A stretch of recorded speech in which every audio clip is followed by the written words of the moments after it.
Morning. It's good. How we doing? Ready for the next part of camp? Hope we are. It's a big opportunity for us here these next few days. We kind of got off to a start here with a couple unpadded practices and then a couple pad practices over the weekend. Clean up a few things in the stadium, and hopefully these next 4 days we can really grind it out here and make some solid progress individually and as a team. And then obviously next week will be starting into somewhat of a preparation week for Washington, not full scale of course, but we'll have to transition into that. So we got some good opportunities here for real solid training camp days, and looking to take advantage of them and get the most we can out of them in each of the situations and the fundamentals that are so important to build on this time of year. Hopefully we can get that done. We've seen you guys working on the punt return game. How has Isaiah Wynn hung in there in that aspect of the game? Good, better than expected. When you reviewed the tape, the coaching of Edelman and Berrios, was that, I think, up to standards? Yeah, you have to ask Isaiah about that. I'm not sure what they told him. And just in the process at camp, how much do you appreciate, or do you step back to just appreciate the reaction, that the team had for that moment?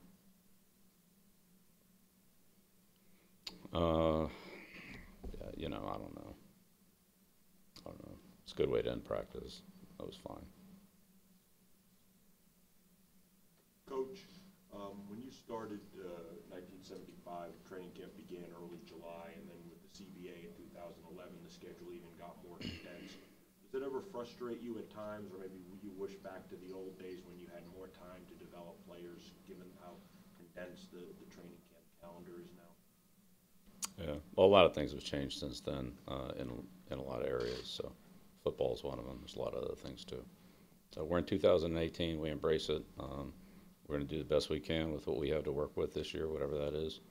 And that's the way it is every year. Every other team's working on the same guidelines as we are. So we just got to use our time efficiently and effectively and build our team the way everybody else is getting a chance to build theirs. On the roster, you have a dozen wide receivers now. A lot of them have NFL experience. I know not everyone's available, but what have your thoughts been about that, just the level of competition between that group as a whole? Well, we'll see. We got a long way to go. I think it's too early to start our evaluating right now. We've had part of the process, but I think we're a long way from the finish line at that position and every other position. So we'll just have to see how it goes. Is it unique at all, just the level of experience you have, and you have over a half dozen guys who have played in the NFL at that position? Yeah, I think you see that every year in different positions. Some positions have more experience than others. Occasionally you have a position where guys have a lot of experience, like the safety position. None of those guys have a lot of experience in the league. They have a lot of experience together on this team, so which is pretty unusual. Then sometimes there's other positions where you have new faces, so it is what it is. Bill, now that the pads have come on for practice, has teaching the new leading with the helmet rule, has that become part of your practice routine now? We always have coached fundamentals and proper techniques as we believe in them and as the rules, as we're instructed with the rules. So that's always part of it. Has the league been through yet to show the videos and explain how it's going to be called? Mm-hmm. Do you feel like you have a good grasp on, because there seems to be some confusion league-wide about what is going to be called and what's not going to be called? Do you guys feel like you have a good grasp of it? We know what we know. We'll see how it goes. Do you know specifically the line play, how it's going to be called in the trenches? Because that seems to be certainly not. Yeah, we know what we know. We'll see how it goes. I think you'd have to talk to Al and people in the officiating department about that. So. Bill, you have a handful of guys, Marquise Flowers, Philip Dorsett, guys who came in kind of midway through at various points last year. How have they done this off season with maybe the opportunities that they've been given in terms of maybe getting up to speed? Yeah, it's certainly been a big advantage for them to be here from the very beginning. I think we've seen that with a lot of guys. And even some players that came here at the beginning of the year last year, but kind of the second time through, a couple of players you mentioned were in-season acquisitions. There were other players that it was their first year, but now their second year, they've just moved way ahead in terms of, I would say, their confidence, their understanding, and certainly the overall performance that we've seen to this point and all the things that we've done in the spring and in training camp. So it's different than the rookies who go from year one to year two, but similar for a lot of guys and being in the second year of a program. But certainly the guys that got here that had to just jump in and start swimming in the middle of the season, that's tough. And they did a good job for us. And this year they're way ahead of where they were, obviously, last year. And so when we get to the similar point in the year, whether it's September for Dorsett or Flowers or whatever the case might be, that I think the full year will really we'll see a substantial improvement. But we've already seen a lot of growth in those players. There was a lot of growth of them during the year last year, but yeah, it's being able to start at the beginning is the best way to do it. Sometimes it's not always possible. It doesn't happen that way, but it's the way you'd like to do it. You guys signed Brian Schwenke. What do you see from him that makes you want to work with him? Yeah, well, Brian has some experience. Has been a multi-position player. But we'll put him in there and see how it goes. You've been pretty deep. It seems pretty deep on the offensive line with three lines. It looks like in practice. Is it just a case of rare to see a player with that type of experience available, and so why not capitalize on it? Yeah, we thought it would be beneficial for our team. So yeah. Bill, we were talking about the receivers a minute ago. How challenging is it for you in terms of using the guys who are available when there maybe are a couple of players who are down at that spot in terms of making sure they're not overworked, maybe just because of the amount of running? Yeah, that's always a part of training camp management. Some positions are deeper than others. That can fluctuate from day to day, week to week in camp, and so sometimes that barometer goes up and down.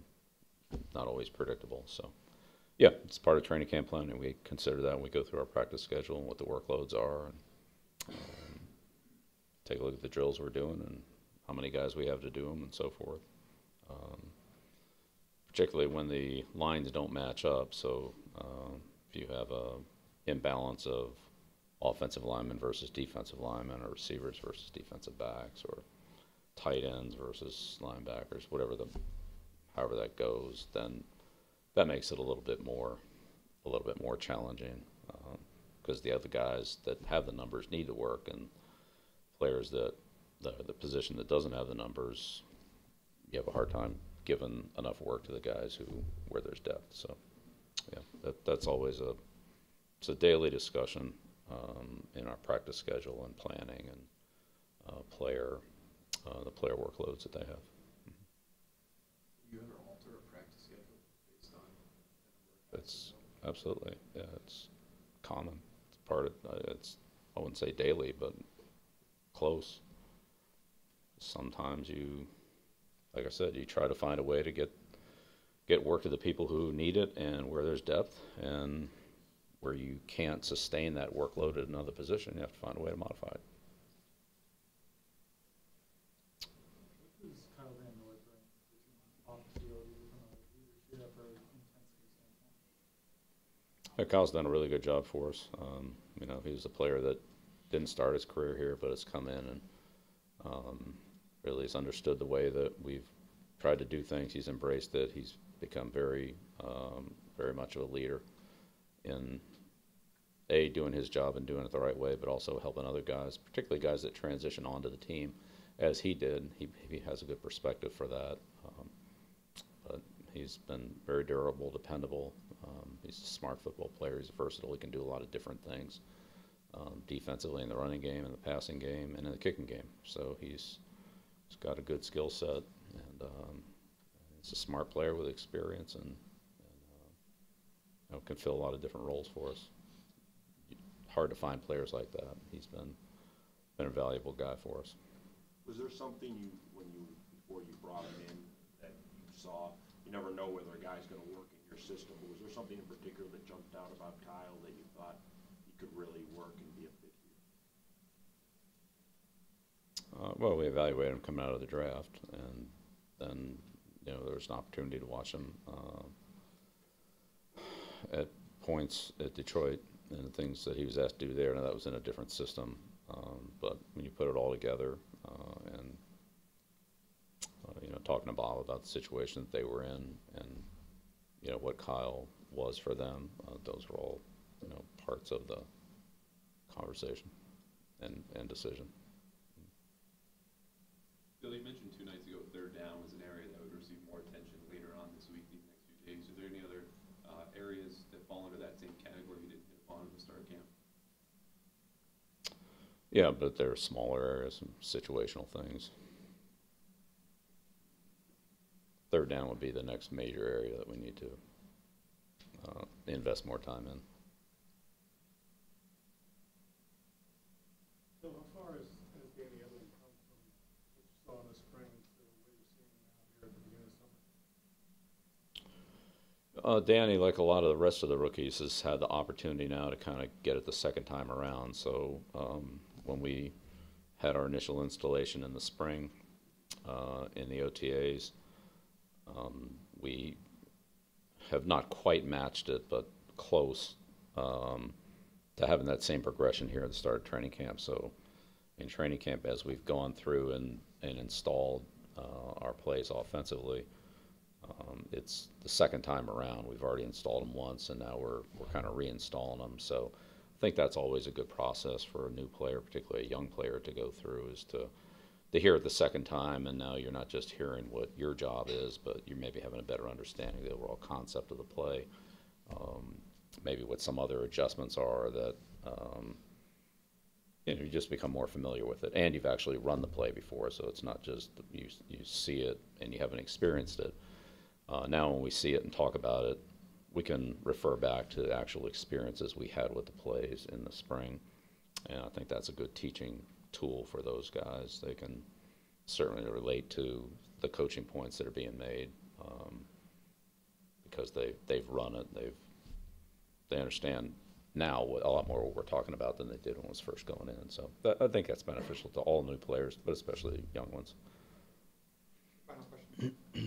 Wise and Rivers have been hanging out after practice a lot like they did their rookie years. It's good to see guys in their second year, maybe getting comfortable in the system, but still hungry to work hard to practice to master their crafts. Yeah, nobody works harder than those two guys. Nobody. So it's hard to find a time that they're not in this building. They work extremely hard on the field, off the field. Their training, preparation, conditioning, you name it. So, yeah, they've kept that pace since they got here, and they certainly sustained it in this year. And they've made a lot of improvement, and they both have upside ahead of them. So, yeah, they work very hard. Last question. Have you seen quarterbacks struggle with accuracy and then find that, is that something that can be taught? And I know there can be incremental. Can guys make a big leap in their ability to be accurate, or do you find that it's accurate? Sure. Well, yeah, certainly everybody can improve. All right. I don't think you can go from slow to fast, but you can improve your speed. Whether you are slow or fast, there's still room for improvement, and so that would transfer to, I'd say, most every other skill too. If a player, or any of us for that matter, if we identify what we need to do and then put the time and effort and work into it, you're going to see improvement. Now, how much improvement and the rate of improvement, that varies from individual to individual, but assuming that they understand what they need to do, or mechanically how to do it, and work at it and try to address it, then you're going to see improvement. So the rate of improvement's not always straight line. Sometimes it starts off slow and spikes up. Sometimes it starts fast and levels off. Sometimes it's more of a gradual straight line. At some point, it's going to level off. Where everybody's going to pretty much peak somewhere. But yeah, and you just have to see how that goes, and it takes a little time and try to figure it out. And once a player's reached that plateau, then you evaluate how good it is. If it's great, then great. If it's average or in that range, then you try to maintain it. Maybe at some point somebody would pass that. If it's below average, then probably another player at some point will be able to come in and surpass it. But there's always room for a little incremental improvement, but there's definitely a point of diminishing returns, and